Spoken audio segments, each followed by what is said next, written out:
आमच्या घरी यांना कारल्याची भाजी जरा जास्तीचीच आवडती, म्हणून कारले मी अशा प्रकारे स्वच्छ धुवून घेतले आणि त्यांनीच आणले होते कारले.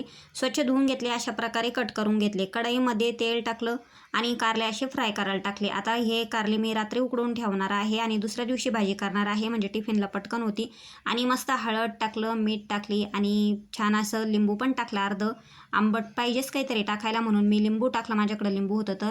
आणि शेवटी साखर टाकली आणि थोडंसं तेल टाकलं. गॅस बंद केला आणि झाकण ठेवून दिलं. दुसऱ्या दिवशी सकाळी आता याचा मसाला तयार करून घ्यायचा आहे.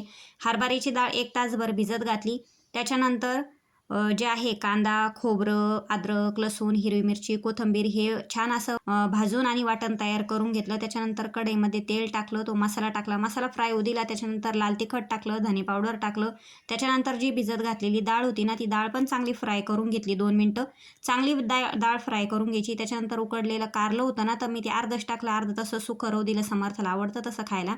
कारलं टाकल्याच्यानंतर मीठ मात्र थोडंच टाकायचं आहे, कारण उकडायला पण मीठ टाकलेलं होतं, खरट होण्याची शक्यता असते, म्हणून थोडंसं मीठ टाकायचं आहे, रशाला लागेल तेवढं. त्याच्यानंतर पाणी टाकायचं. पाणी टाकल्याच्यानंतर कोथिंबीर टाकायची आणि 1-5 मिनटं उकळी येऊ द्यायची. छान अशी कारल्याची भाजी तयार झाली. त्यांना जेवायला दिलं, टिफिन भरून दिला, समर्थ जेवला. आणि आज विशेष म्हणजे त्यांनी पुढवून सांगितलं की भाजी एकदम छान झाली. नेहमीच सांगतात, पण मी विचारल्यावर आज त्यांच्या मनाने पुढवून सांगितलं. त्याच्यानंतर मी सगळे कामावरल्याच्यानंतर मला सुद्धा जेवायला घेतलं. चला जेवायला आणि सबस्क्राईब करा.